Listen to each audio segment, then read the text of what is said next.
जुन्या नोटा स्वीकारण्यास किंवा बदलून देण्यास सहकारी बँकांना कदापि परवानगी दिली जाणार नाही असं केंद्रीय अर्थमंत्री अरुण जेटली यांनी पुन्हा एकदा स्पष्ट केलंय। सहकारी बँकांना नोटा बदलण्याची परवानगी दिली तर काळा पैसा पांढरा करण्याचं त्या केंद्र बनतील असा दावा जेटलींनी केला। जिल्हा बँकांना नोटा बदलण्याची परवानगी द्यावी अशी मागणी मुख्यमंत्र्यांनी अरुण जेटली यांना केली होती, मात्र केंद्र सरकारने ही मागणी फेटाळून लावली आहे। जिल्हा बँकांना नोटा स्वीकारण्यास किंवा बदलून देण्यास केंद्रानं नकार दिल्यानंतर उद्धव ठाकरेंनी त्यावर टीका केली आहे। जिल्हा बँकांवरती नोटाबंदीचा निर्णय दुर्दैवी आहे। सरकारचा या व्यवस्थेवर जर विश्वास नसेल तर या व्यवस्था मोडीत काढा असा सल्ला त्यांनी दिलेला आहे। अथवा शेतकऱ्यांना पर्यायी व्यवस्था उपलब्ध करून द्यावी अशी मागणी उद्धव ठाकरेंनी केली आहे। हा निर्णय दुर्दैवी आहे आणि ग्रामीण अर्थव्यवस्था आहे। आज शेतकऱ्यांना ज्या पैशाची अपेक्षा नाही मिळत, आवश्यकता आहे ती मग कोण देणार? की जिल्हा बँक याच्यावरती विश्वास नसेल तर मग काहीतरी करा, ती मग संपूर्ण व्यवस्था तरी मोडून काढा, त्याला काहीतरी पर्याय द्या। नाहीतर आत्ता ताबडतोबीने जी शेतकऱ्यांची निकड आहे ती भागवण्यासाठी त्यांना ती जी काय रोख वेळ काय ते नोटा स्वीकारण्याची वगैरे जी काही बंदी घातली, बंदी ही बरोबर नाहीये। मोदी पवारांसोबत जातात मग आपण ममतांसोबत का जाऊ नये असा सवाल करणाऱ्या उद्धव ठाकरेंनी थेट मोदींच्या निर्णयाचं आता समर्थन केलेलं आहे। नोटबंदीचा निर्णय उत्तम आहे, आम्ही एनडीए म्हणून सरकारसोबत आहोत, मात्र लोकांना त्रास होऊ नये अशी आमची अपेक्षा आहे असं उद्धव ठाकरेंनी म्हटलेलं आहे। रागावलेल्या सेनेची समजूत काढण्यासाठी खुद्द गृहमंत्री राजनाथ सिंग यांनी शिवसेना पक्षप्रमुख उद्धव ठाकरेंशी फोनवरून संवाद साधल्याचं वृत्त आहे। शिवसेनेचा विरोध त्यानंतर मावळल्याचं बोललं जात आहे। राजनाथजींशी सुद्धा मी हेच बोललेलो आहे की बाबा ही जी काही लोकांची हाल अपेक्षा चाललेली, लोकांची जी काही फरफट होते आहे ती जर का चालू राहिली तर कारण नसताना देशामध्ये अराजक होईल आणि चांगला हेतू असला तर त्याचा परिणाम वाईट होईल। त्याच्यामुळे जर हेतू चांगला असेल तर पद्धत सुद्धा चांगली ठेवा।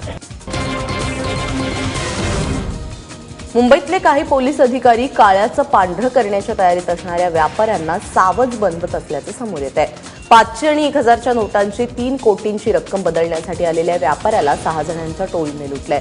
त्या टोळीला सांताक्रूज पोलीस ठाण्यातील सहाय्यक पोलीस निरीक्षक संजय माळी यांनी मदत केल्याचा आरोप केला जातोय। या प्रकरणी संजय माळींची चौकशी सुरू असून आरोप सिद्ध झाल्यास त्यांच्यावरती कारवाई करण्यात येणार असल्याची माहिती पोलीस उपायुक्त अशोक दुधे यांनी दिली। बांधकाम व्यावसायिक आपले 3 करोड रुपये त्याच्या मित्राच्या ओळखीने आणि मित्राच्या सहाय्याने एका बँकेमध्ये नोटा चेंज करण्यासाठी घेऊन चाललेला होता। ह्याचं लक्ष दुसरीकडे विचलित केल्यानंतर ते 5 लोक ही बॅग घेऊन पळून गेलेले आहेत। यामध्ये सांताक्रूज पोलीस स्टेशनमध्ये गुन्हा दाखल करण्यात आलेला आहे। दिवसभर रांगेत उभं राहूनही नोटा बदलून न मिळाल्यामुळे ग्राहकांनी बँक कर्मचाऱ्यांना कोंडल्याची घटना मालेगावात घडली आहे। मालेगावातील जनता कोऑपरेटिव्ह बँकेमध्ये नोटा बदलण्यासाठी ग्राहक दिवसभर रांगेत उभे होते, मात्र 6 वाजता बँक बंद होण्याची वेळ आली तरी काही लोकांना नोटा बदलून मिळाल्या नाहीत। त्यामुळे संतप्त जमावाने बँकेचं शटर बंद करून कर्मचाऱ्यांना कार्यालयातच कोंडलं आणि त्यानंतर काही तासात या कर्मचाऱ्यांची सुटका करण्यात आली। सहकार मंत्री सुभाष देशमुखांची मंत्रिमंडळातून हकालपट्टी करा अशी मागणी राष्ट्रवादीचे प्रवक्ते नवाब मलिक यांनी केली आहे। उमरग्यामध्ये देशमुख यांच्या लोकमंगल समूहाची 91,50,000ची रोकड उस्मानाबादच्या नगरपालिका भरारी पथकानं जप्त केली, ज्यामध्ये 1000च्या जुन्या नोटा होत्या। मात्र ही ऊसतोडणी कामगारांना देण्यासाठीची रक्कम होती असा दावा सुभाष देशमुख यांनी केलाय। या प्रकरणी निवडणूक आयोगाने लोकमंगल समूहाला नोटीस बजावली आहे आणि 91,50,000 रुपयांच्या लेखी खुलासा देण्यासाठी सांगितलेला आहे। देशात काळाधनाच्या विरोधात मोहीम सुरू आहे आणि भाजपच्या नेत्यांकडे 1 कोटी मिळणे म्हणजे काळाधन या देशामध्ये भाजपचे लोकांनाकडे आहे। आमची मागणी आहे या मंत्र्यांची तात्काळ हकालपट्टी केली पाहिजे, यांच्यावर गुन्हा दाखल करून याला तुरुंगात पाठवलं पाहिजे आणि मोदी साहेब काळाधन शोधताय, भाजपच्याच कडे काळाधन आहे। अधिकृत व्यवसाय करतं, नुसतं कागदावरती व्यवसाय करत नाही। त्यामुळे माझ्याकडे काय असला विषय येतच नाही, पण का तुम्ही मला विचारता मला हेच कळत नाही। तुमच्यासारख्याकडचे असलेले पैसे कुठं ठेवता काय? माझा आजही दावा आहे की सगळ्यांनी चौकशी करावी, कुणीही यावं, कुठे बी जावं आणि माझी खरंच चौकशी करावी। माझ्याकडे किती असेल तेवढं घेऊन जावं, एकतरी एक तुकडा बी सापडायचा नाही। 500 आणि 1000च्या नोटा बंद झाल्यानंतर देशाची आर्थिक राजधानी असलेल्या मुंबईतील व्यापार कोलमडल्याचा आरोप संजय निरुपम यांनी केला आहे. नोटबंदीमुळे कोट्यवधी लोक बँकांसमोर रांगा लावत आहेत. शहरातील हिरे बाजारात सगळ्यांचे पगार थकले असून 98% कामकाज बंद असल्याचा दावा त्यांनी केला आहे. त्यामुळे सरकारने 2 महिन्यांपूर्वी तयारी करून हा निर्णय घ्यायला हवा होता, असं वक्तव्य त्यांनी केलंय.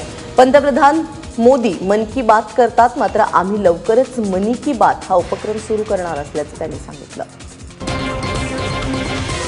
कुछ बैंकों के बाहर, कुछ बाजारों में और कुछ स्टेशनों के बाहर दिन में जहां जहां लोग लाइन में लगेंगे उनके सामने हम एक इस प्रकार की खुली चर्चा रखेंगे जिसका नाम मन की बात, जैसे वो करते हैं हम ये मनी की बात रखेंगे.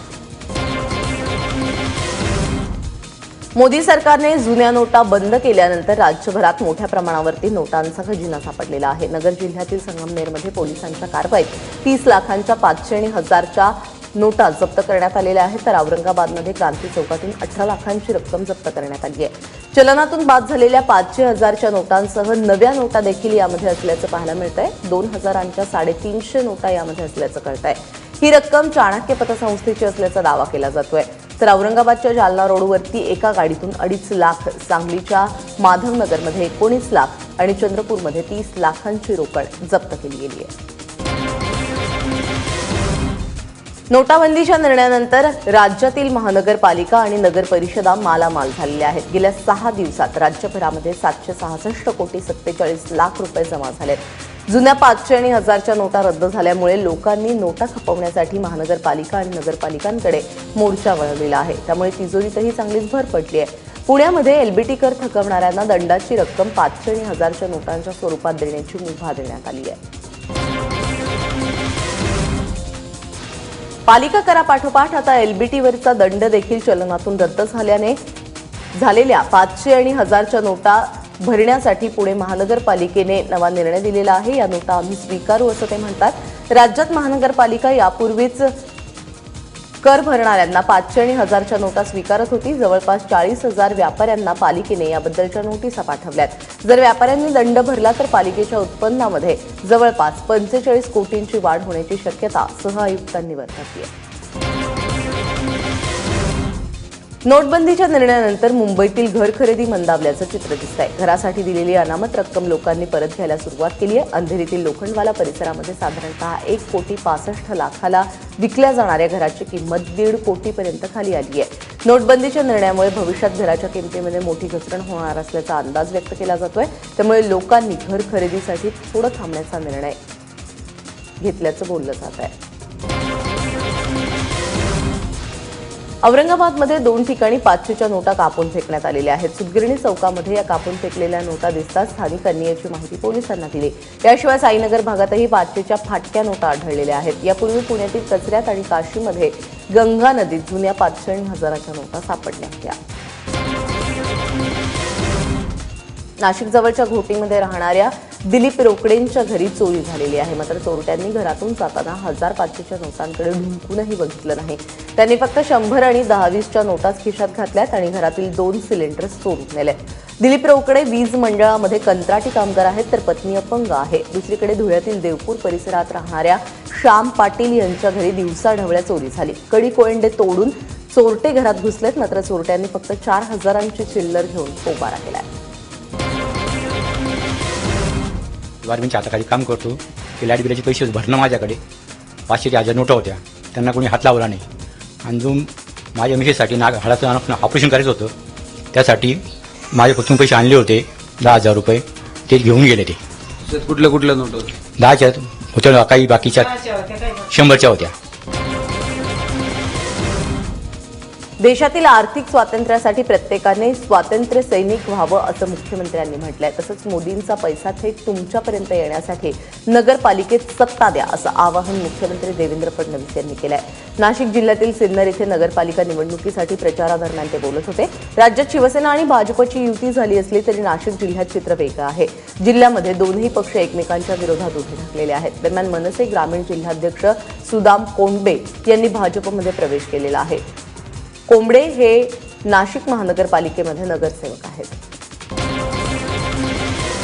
आणि आम्ही देखील अत्यंत अभिमानानं जगू शकू आणि सांगू शकू या देशामध्ये ज्यावेळेस आर्थिक स्वातंत्र्य मिळालं त्यावेळेस 50 दिवस मी देखील थोडा त्रास सहन केला. माझ्यामुळे हा देश आर्थिकदृष्ट्या स्वतंत्र झाला आणि म्हणून माननीय मोदीजींच्या पाठीशी आपण उभं राहायला पाहिजे. मारहाण आणि जीवे मारण्याची धमकी प्रकरणी भगवानगडाच्या नामदेव शास्त्रींवरती पाथर्डी पोलीस ठाण्यात गुन्हा नोंदवण्यात आलेला आहे. राजाभाऊ दगड खैरे आणि यांच्या साथीदारांना मारहाण प्रकरणी गुन्हा दाखल करण्यात आलेला आहे.